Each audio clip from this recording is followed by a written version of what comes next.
میں شالوی صاحب آپ کی طرف آؤں گا. جیسے کہ ابھی آپ نے سرکار کی بات سنی کہ خاتون اول جناب خدیجۃ الکبریٰ ہی ہے، اور امت کبھی بھی کامیابی کے راستے پہ نہیں جاتی اگر مال جناب خدیجۃ الکبریٰ امت پہ خرچ نہ ہوتا. تجارت میں اگر آج کل ہم سوچتے ہیں کہ خاتون کام نہیں کر سکتی، باتیں ہوتی ہیں، لیکن جناب خدیجۃ الکبریٰ علیہ السلام کا ایسا خاصہ رہا کہ جنہوں نے عورت کو ایک نام دیا. کیا کہیں گے ہم صاحب؟ مجسمہ حسن و اخلاق، پیکر جود و سخا، ملکہ فہم و فراست، واہ واہ واہ. ام المومنین جناب سیدہ خدیجۃ الکبریٰ رضی اللہ تعالی عنہا، جن کا یوم وصال 10 رمضان المبارک ہے، اور اسی نسبت سے آپ نے ماشاءاللہ دھرتی ٹی وی پر خصوصی نشریات کا اہتمام کیا ہے. میں آپ کو دل سے مبارکباد پیش کرتا ہوں. آپ نے جو سوال کیا، میں اس کی طرف آنے سے پہلے اپنے حاضرین و ناظرین کو یہ بات عرض کرنا چاہتا ہوں کہ جناب سیدہ خدیجۃ الکبریٰ رضی اللہ تعالی عنہا کی جب ولادت باسعادت ہوئی تو آپ کے والد محترم نے آپ کا نام نامی اسم گرامی خدیجہ رکھا. آپ بہت ہی حسین کردار کی مالک تھی، اور زمانہ جاہلیت کے اندر آپ نے بت پرستی سے بیزاری کا اعلان کر دیا تھا. اور قربان جائیں آپ کی عظمت اور آپ کی شان پر کہ جس وقت مستورات کے لیے پردے کا حکم نہیں آیا تھا، اس کے باوجود آپ ہمیشہ پردہ کرتی تھی. بے شک. اور جیسے کہ آپ نبی پاک علیہ الصلوۃ والسلام سے پہلے 2 نکاح آپ کے ہوئے. پہلا نکاح ہوا، اس کے بعد آپ کے شوہر کا انتقال ہو گیا، بیوہ ہو گئی. جی. پھر اس کے بعد آپ نے دوسرا نکاح کیا، ان کا بھی انتقال ہوا، پھر بیوہ ہوئی. تو مکۃ المکرمہ کے بڑے بڑے رئیس اور بڑے بڑے تاجر، آپ تاریخ کا مطالعہ کریں کہ انہوں نے آپ کی خدمت عالیہ میں نکاح کا پیغام بھیجا، لیکن آپ نے ہر ایک کے پیغام کو رد کیا. کسی کے پیغام کو آپ نے قبول نہیں کیا، کیونکہ آپ ایک حسین کردار کے مالک اور ایک صادق اور امین کی تلاش میں تھی. اور جناب سیدہ خدیجۃ الکبریٰ رضی اللہ تعالی عنہا بہت بڑی تاجر تھی.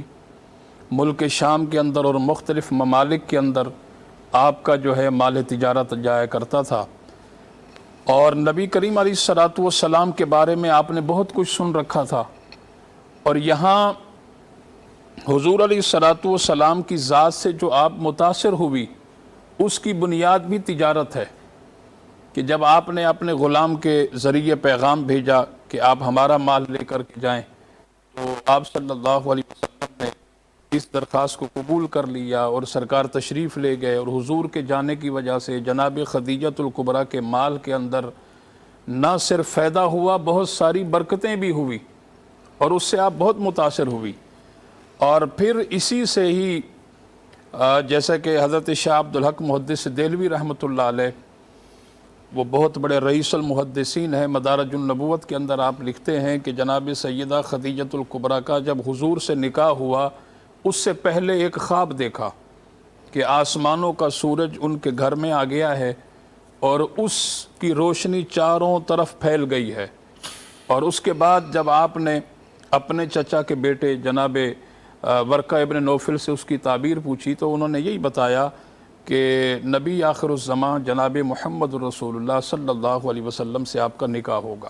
اور جب نفیسہ نامی عورت کے ذریعے آپ نے پیغام بھیجا، میں اب آپ کے سوال کی طرف آ رہا ہوں، اور آپ صلی اللہ علیہ وسلم نے فرمایا کہ میں پہلے اپنے بڑوں سے مشاورت کروں گا، جناب حضرت ابو طالب اور جناب سید امیر حمزہ سے مشاورت کرنے کے بعد میں جواب دوں گا. جب انہوں نے اپنے چچا جان سے مشاورت کی، بڑے حضرات سے مشاورت کرنے کے بعد یہ طے ہو گیا، پھر آپ کا نکاح بھی ہو گیا۔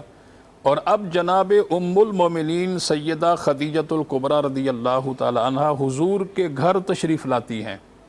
اب جب حضور کے گھر تشریف لائی، کیونکہ بہت بڑی تاجر تھی، اور میں یہ بات عرض کرتا ہوں کہ جناب خدیجۃ الکبریٰ، جیسے ابھی حضرت نے کہا کہ وہ خاتون اول ہیں، میں یہ عرض کرتا ہوں وہ اسلام کی خاتون اول ہیں۔ اور جب حضور کے گھر تشریف لائی، یہاں تک تاریخ اس بات پر دلالت کرتی ہے کہ 20 نکرانیاں آپ کے گھر میں ہوا کرتی، درجنوں غلام آپ کے گھر میں ہوا کرتے، لیکن آپ صلی اللہ علیہ وسلم کے گھر جب تشریف لائی، اتنی بڑی رئیسہ، اتنی بڑی تاجر، تو انہوں نے اپنا وہ مال، اپنی دولت، سب کچھ حضور کے قدموں پر لا کر قربان کر دیا۔ سبحان اللہ، سبحان اللہ۔ اور پھر حضور علیہ الصلوۃ والسلام کی جو آپ نے خدمت کی، یقیناً وہ بڑی بے مثل و بے مثال ہے۔ یعنی وہ خاتون جس کے ہاں کئی نکرانیاں، کئی غلام، وہ حضور کے گھر میں جب آتی ہے تو وہ جھاڑو بھی لگاتی ہے، اس گھر میں آن کر وہ برتن بھی دھوتی ہے، اس گھر میں وہ کھانا بھی بناتی ہے، حضور سرور کائنات علیہ الصلوۃ والسلام کی بے مثل و بے مثال خدمت کرتی ہے۔ اور پھر جب حضور علیہ الصلوۃ والسلام نے اعلان نبوت کیا تو سب سے پہلے حضور پر ایمان لانے والی بھی جناب سیدہ خدیجۃ الکبریٰ ہے۔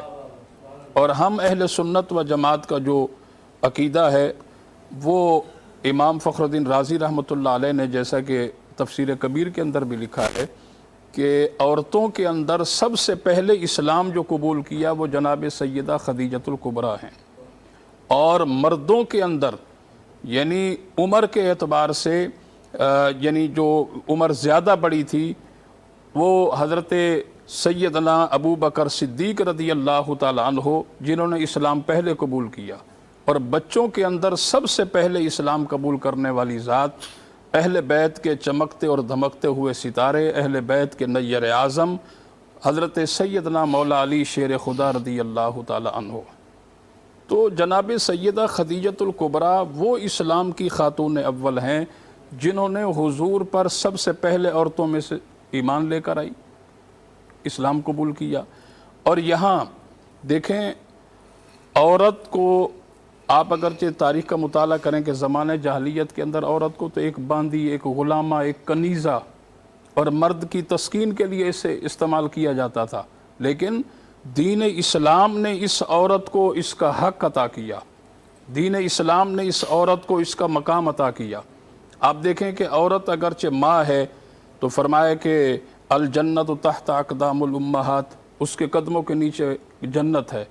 عورت اگرچہ بہن ہے تو حدیث پاک میں ہے کہ وہ بھائی کے لیے جب دعا کرتی ہے تو اللہ اس کی دعا کا رد نہیں کرتا۔